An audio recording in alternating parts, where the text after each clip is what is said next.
Depois que ele faz este apelo, ele vai fazer a promessa. No verso 14, ele diz por que ele tem competência e autoridade para fazer essa promessa, porque ele se apresenta assim: estas coisas diz o Amém. Ele é a última palavra de Deus para você e para mim. Se nós não ouvirmos a voz dele, não há mais esperança para a nossa alma. Essas coisas diz a testemunha fiel e verdadeira. Ele é a testemunha fiel e verdadeira, porque ele promete, ele cumpre o que promete, e quando ele faz, ninguém pode impedir a sua mão de fazê-lo. E ele é o princípio da criação de Deus, porque todas as coisas foram criadas por ele, e sem ele nada do que foi feito se fez. E se ele chamou à existência as coisas que não existiam, ele é poderoso para restaurar o fervor espiritual no nosso coração nesta noite. A promessa é esta, está no verso 21. Ao vencedor, dar-lhe-ei sentar-se comigo no meu trono, como eu venci e sentei com meu Pai no seu trono. Para uma igreja que valorizava o glamour do mundo, a riqueza do mundo, as glórias do mundo, Jesus dizia: eu tenho coisa melhor para vocês, eu tenho o trono. E Jesus faz uma transição maravilhosa da intimidade da mesa para a publicidade do trono. Quem se assentará com ele publicamente no trono? Exatamente quem assentou-se com ele intimamente à mesa. Por isso ele termina dizendo: quem tem ouvidos, ouça o que o Espírito diz às igrejas. No ano 2011, irmãos, eu fui visitar essas 7 igrejas. E eu confesso para vocês que na medida que eu caminhava e meditava sobre esse assunto, muitas vezes as lágrimas vieram aos meus olhos, porque essas 7 igrejas estão literalmente mortas. Literalmente mortas. O que você vê são escombros, pedras reviradas, uma vaga ideia de uma igreja que existiu no passado.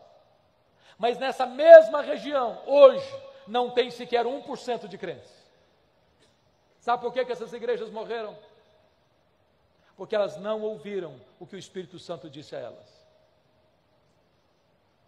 Olha para a Europa, o velho continente, o berço do protestantismo, onde aconteceu a reforma, onde aconteceu o movimento dos puritanos, onde aconteceu o movimento dos morávios, onde aconteceu o movimento pietista, onde aconteceram as missões modernas, onde aconteceram grandes reavivamentos espirituais. A Europa hoje é conhecido como um continente pós-cristão. Você vai a Genebra, onde já foi uma maquete viva do reino de Deus, parece que não há mais vestígio de vida cristã autêntica naquele país. Estive pregando na Inglaterra o ano passado, e um pastor com lágrimas nos olhos me disse assim: pastor Hernandes, a Inglaterra não é mais o país de John Wesley, a Inglaterra não é mais o país de George Whitefield, a Inglaterra não é mais o país de William Carey, a Inglaterra não é mais o país de William Wilberforce, a Inglaterra não é mais o país de John Charles Ryle, a Inglaterra não é mais o país de Charles Haddon Spurgeon, a Inglaterra não é mais o país de Mark Lloyd Jones, a Inglaterra não é mais o país de John Stott, a Inglaterra hoje é o país de Richard Dawkins, o patrono dos ateus. Os nossos templos estão sendo vendidos e transformados em museus, em boates, em mesquitas muçulmanas. Sabem por que as igrejas estão morrendo na Europa? É porque elas não estão ouvindo o que o Espírito Santo diz a elas. Olha para a América do Norte, olha para o Canadá, para os Estados Unidos, onde aqueles países tão fortes, estão arrojados na evangelização do mundo. Hoje algumas igrejas históricas, rendidas ao liberalismo, perdem centenas, milhares de membros todos os anos, todos os anos, todos os anos. Enormes igrejas vazias. Seminários que formaram teólogos, missionários, pastores para abençoarem o mundo, tomados de assalto pelos liberais, produzem morte. O ano passado eu estava pregando em Nova York numa conferência. Quando terminou aquela conferência, eu fui pregar numa igreja evangélica da cidade, Enquanto o pastor me conduzia àquele templo, ele me mostrou 11 templos que estavam sendo vendidos. Não tinha mais gente para frequentar. Sabe por que as igrejas estão morrendo na América do Norte? Porque há igrejas morrendo lá, vitimadas ou pelo liberalismo de um lado, ou pelo sincretismo religioso do outro, ou pelo secularismo de outra parte, ou pela ortodoxia morta. É porque não estão ouvindo o que o Espírito Santo diz às igrejas. Olha para o Brasil, irmãos, onde nós já temos sinais de denominações inteiras se rendendo ao liberalismo, onde pastores já não acreditam mais que a Bíblia é a palavra de Deus, infalível, inerrante e suficiente. Igrejas que, em vez de avançarem contra as portas do inferno, já estão dando marcha ré e perdendo membros ano após ano. Olha para o Brasil, e você vai ver mega templos lotados e lotados de multidões e multidões, mas aí não tem evangelho, não se prega sobre a graça, não se prega sobre a cruz, não se prega sobre o novo nascimento, não se prega sobre a justificação pela fé, não se prega sobre a santificação, não se prega sobre o Espírito Santo, não se prega sobre as bem-aventuranças eternas, não se prega sobre a condenação eterna, não tem evangelho, e onde não tem palavra de Deus, não tem o Deus da palavra.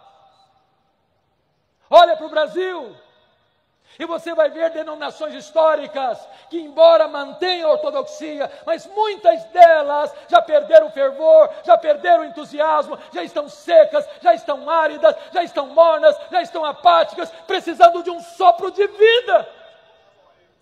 Oh, irmãos, nós precisamos de um avivamento espiritual, nós precisamos de um sopro do céu.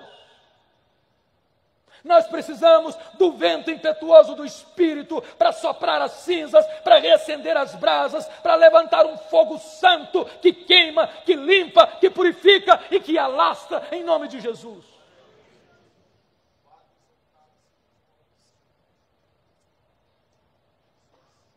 Nós corremos um grande risco, queridos, porque a cada 3 gerações uma igreja pode correr o risco de entrar num processo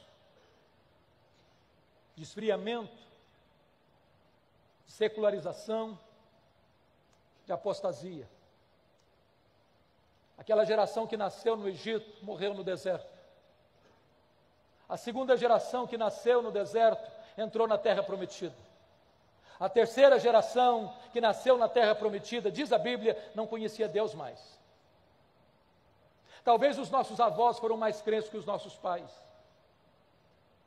Talvez os nossos pais estão sendo mais crentes do que nós. Talvez nós estamos sendo mais crentes que os nossos filhos. Se Deus não tiver misericórdia, a igreja evangélica brasileira pode legar aos seus filhos e aos teus netos uma igreja apática. Que Deus tenha misericórdia de nós.